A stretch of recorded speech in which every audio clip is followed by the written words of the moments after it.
Great. Well, good morning, everyone. I'm Carson, and I'll be presenting on water reuse in the Hudson Valley. So today I'll introduce you to our client and project, and then walk you through our research approach, preliminary findings, and some of our next steps.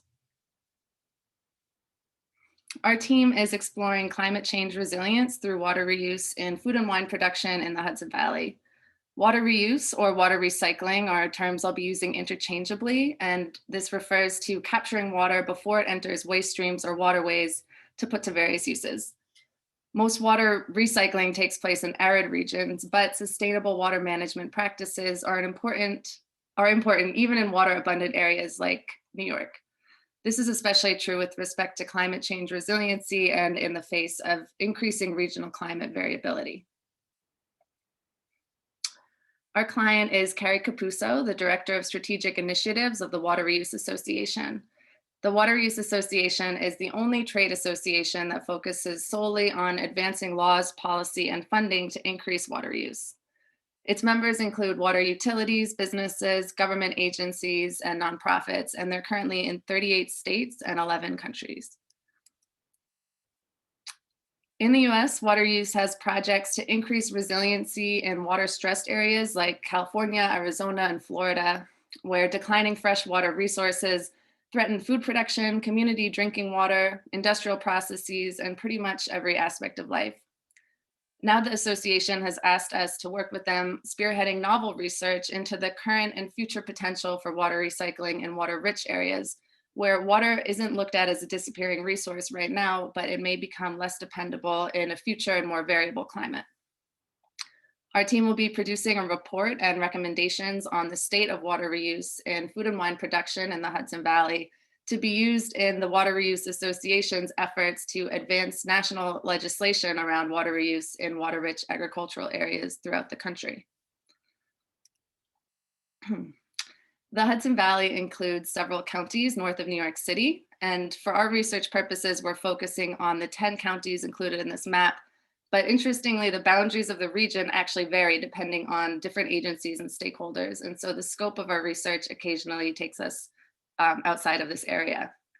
The Hudson Valley is a rich agricultural region with nearly 3,500 individual farms covering over 500,000 acres of farmland, which includes dairy farms, fruit orchards, vegetable farms, cereal growers, and it's a large wine producing region with around 35 wineries. Although it is a water abundant region, the Hudson Valley is expected to face increasing climate variability, including in precipitation patterns, which will lead to heavy rainfall events intermixed with drier periods and could lead to short-term droughts in the summer growing season. Additionally, the Hudson Valley is experiencing temperature increases and sea level rise at a faster rate than the global and national averages, which could lead to tidal flooding in the lower Hudson River. So we're asking a number of questions to inform our report, including what is the policy landscape around water reuse in New York? What kind of interest, incentives, or barriers are there to adopt water reuse technologies? Is recycled water currently used in food and wine production in the Hudson Valley? What kind of water reuse technology is available or might be locally appropriate to the Hudson Valley context? And finally, what institutions, agencies, cooperatives, or funders exist who may be interested in partnering with water reuse in introducing water reuse into their own practices? And based on those questions, we've organized our research around 4 guiding pillars. These are policy, food and wine production, technology, and key actors. And these will inform an analytic strategy. So to start with policy, we found there are no formal water use guidelines or regulations for New York State, which includes no statewide water quality or treatment standards for reuse.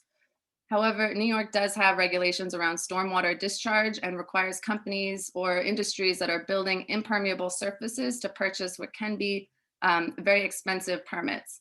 And so this isn't explicitly related to reuse, but we do see it as a possible indicator that there could be interest or even a financial incentive to capture and recycle stormwater in order to avoid buying those costly permits.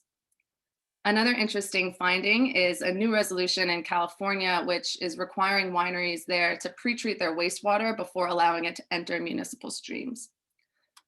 Because the water used in the wine production process is high in concentrated organic compounds, it can strain municipal wastewater treatment facilities. And so again, this is something to keep an eye on for New York State wine production as well. Then exploring agricultural practices in the Hudson Valley, we found only about 2.2% of farmland in the Hudson Valley currently has irrigation infrastructure. So we suspect that this is primarily vineyards and orchards, but we're hoping to find specific data on where that infrastructure exists through conversations with farmers. We also found that because water is relatively cheap and readily available in the Hudson Valley, there isn't evidence that farmers there are using recycled water for irrigation. But again, this is something we're going to ask about directly when we start speaking to local growers. Also, in response to the California resolution I just mentioned, we're also encouraged by a study from California that finds winery wastewater to be a viable possibility for irrigation.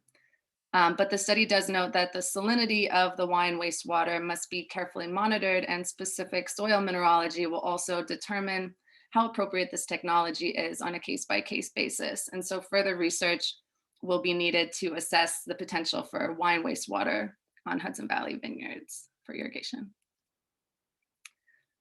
Our research has indicated that there are many ways to capture and treat water for reuse, which vary by source and by end use. So far, we think that the technology we'll be most concerned with is stormwater capture and wine wastewater reuse for irrigation.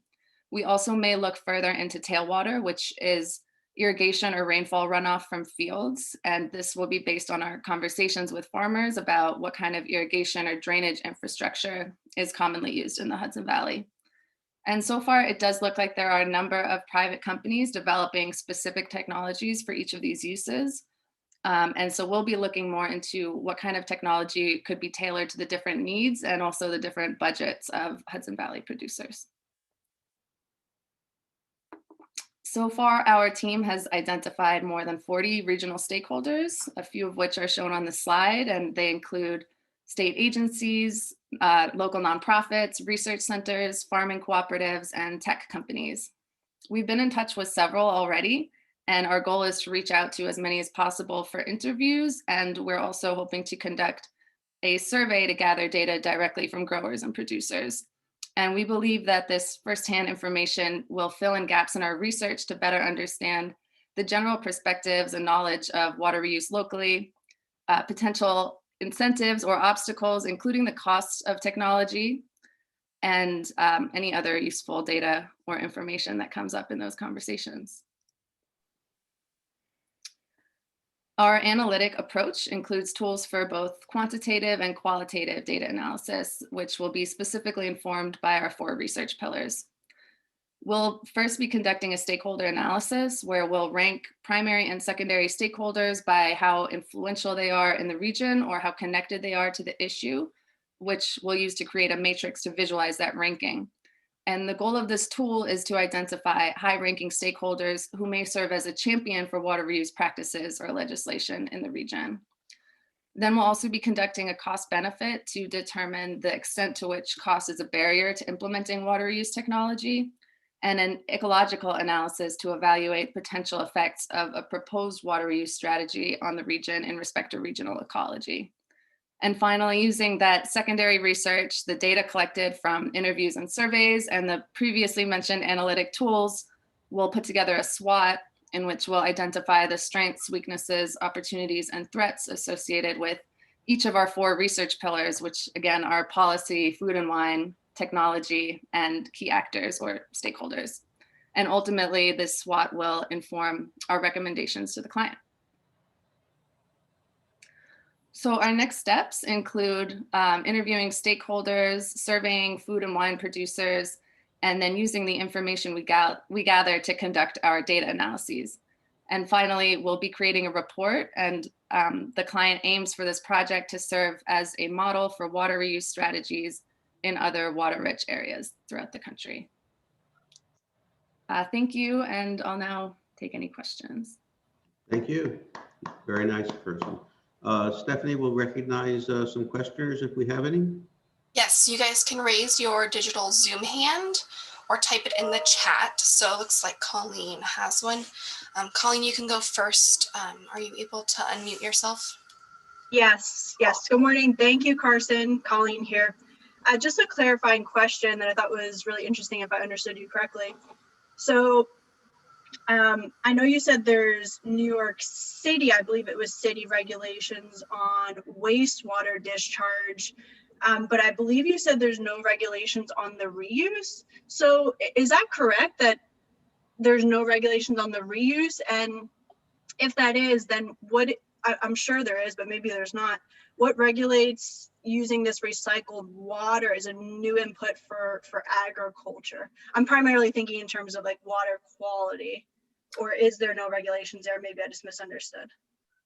Yeah, that's okay. So we weren't looking at New York City, we're looking at New York State. And so what we found so far is that there's no statewide regulations on water quality for reuse. And there's more, which does exist in some other states, particularly like California and Arizona have more experience with water reuse and more like statewide legislation. I think that there are regulations in New York City, although that wasn't really the focus of our research. So yeah, what we're more finding is there are definitely regulations around discharge into water bodies, but nothing specifically for reuse in agriculture that we've come across so far. Oh, super interesting. Thank you, Carson. Yeah. All right, Jenny, you're up next. Great job. Very interesting topic. I wanted to ask, are you only looking at reusing water for agricultural irrigation, or are you looking at other ways to reuse? Good question. So I think the client was originally interested in the Hudson Valley because it's such a big food and wine producing region. And so I think irrigation was sort of the jumping off point. But as we've been doing the research, we've come across some other interesting uses. Like I mentioned the wine wastewater. There's actually a lot of different points in the wine production process where water is used. We also have come across examples in other water-rich areas that use wastewater for golf course irrigation and other like recreational uses. So we have, we're expanding our research a little bit into sort of recreational use and commercial use, but I think irrigation for food and wine production is still the focus. All right, Maya, you're up next. This will be our last question. Carson, good job. So I was wondering, since the Hudson Valley is unlike some other places with water recycling, like Arizona, where else might this work be applicable? Good question. So I think the thing that makes this research really interesting and novel is that we are looking at a water-rich area, whereas most water reuse focuses on places like Arizona or California. But this could definitely be applicable for other water abundant regions. So I think like the Northeast in general, but also we've found some case studies from like the Traverse City area in Michigan. There's an interesting winery there that uses wastewater in their wine production process. So I think, yeah, like the Northeast kind of Great Lakes area, Michigan, all of that, it could be applicable. Great.